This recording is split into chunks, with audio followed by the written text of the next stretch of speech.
এটা ছিল বোনকে সারপ্রাইজ দেওয়ার দিনের ভিডিও।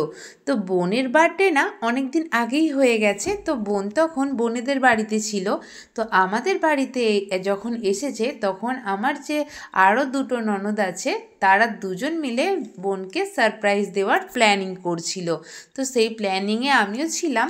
তো আমি বাড়িতে ছিলাম, ওরা বাইরের যা যা অ্যারেঞ্জমেন্ট করার সেগুলো নিয়ে এসে ছোট্ট করে একটা সারপ্রাইজ দেওয়া হবে এরকম আয়োজন ওরা করেছিল। এই যে দেখো গোটা রাস্তাটা আমাদের বাড়ি থেকে মামাদের বাড়িতে ততটা বোনকে এরকম চোখে চাপা দিয়েই নিয়ে আসা হয়েছে।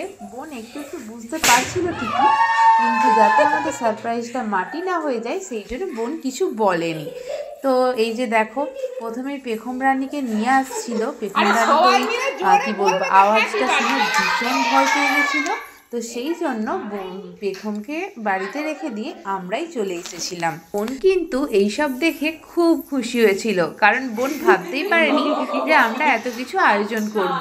আজকের প্ল্যানিংয়ের ব্যাপারে বোন আরও জানতে পারেনি, তার কারণ বোন ছিল আমাদের বাড়িতে আর মামাদের বাড়িতে বার্থডে সেলিব্রেশনের সমস্ত কিছু ডেকোরেশনটা আমার যে আরও দুটো ননদ ছিল তারা করে রেখেছিল, সেই জন্য বোন আরও বুঝতে পারেনি।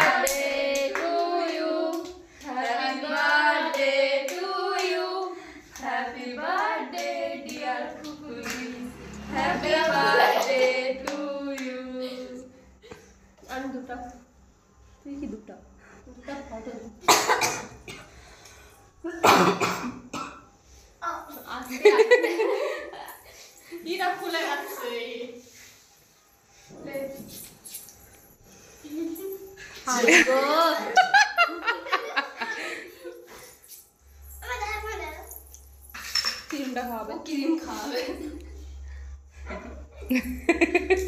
ক্রিমটা খাওয়াবে না, নিজে খাওয়াবে। আমার দাঁড়টা তো রাখতে পারতো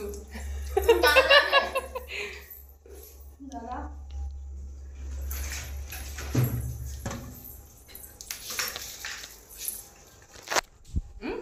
লাও খাও, আবার খাও, রিটেক আর খাও। আচ্ছা ওরিও আছে না এটা? নিচে নিচে দাঁড়া, দু তিনটা ছবি তুলে দাও। এখানে আমার অবস্থাটা ছিল পুরো যাচ্ছে তাই একটা অবস্থা। তার কারণ আমি একটা ছেঁড়া গামছা নিয়ে কি বলবো মাংস ধুচ্ছিলাম, আর মাংসটা ধুতে ধুতে ওই গামছাতেই হাত মুছছিলাম।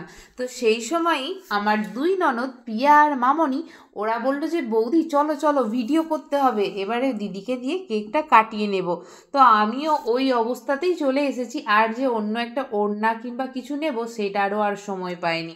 তো যেহেতু তাড়াতাড়ি করে চলে আসছিল, না হলে বোন বুঝতে পেরে যাবে, তো সেই জন্যই তাড়াতাড়ি করে আমার ওই অবস্থাতেই চলে এসেছিলাম। তো বোনের কেক কাটা হয়ে যাওয়ার পর বোনের আজকে খুব পিৎজা খেতে ইচ্ছে হচ্ছিল। বোন সেটা সকাল থেকেই বলছিল যে দাদা আজকে আমার জন্য সন্ধ্যাবেলা পিৎজা নিয়ে আসবে।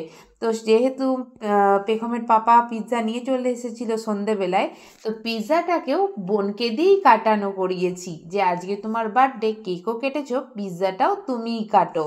তো বোনই সবাইকে আজকে পিৎজাটা কেটে কেটে দিচ্ছিল। তো এইভাবেই আজকে বোনকে সারপ্রাইজ দিয়ে বোনের বার্থডে সেলিব্রেশন করলাম সবাই মিলে।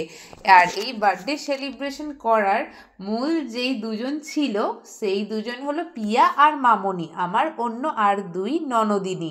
তো আমরা সবাই মিলে এইভাবেই আজকের দিনটা নয় সন্ধেটা, আজকের সন্ধেটা এইভাবেই কাটালাম। আর রাত্রের মেনুতে ছিল চিকেন মাটন দুটোই আর প্লেন সাদা ভাত। তার কারণ এখানে আমার দুই ননদিনী মাটন খায় না, ওরা হচ্ছে চিকেন খায়, আর আমি বোন আর আমাদের পেখমের পাপা আমরা মাটন খাই। তো সেই জন্য আজকে চিকেন মাটন দুটোই হয়েছিল। তো চলো আজকের মতো ভিডিওটা এখানেই শেষ করছি, আবার আসছি নতুন ভিডিও নিয়ে। সবাই খুব ভালো থেকো, আনন্দে থেকো, টাটা।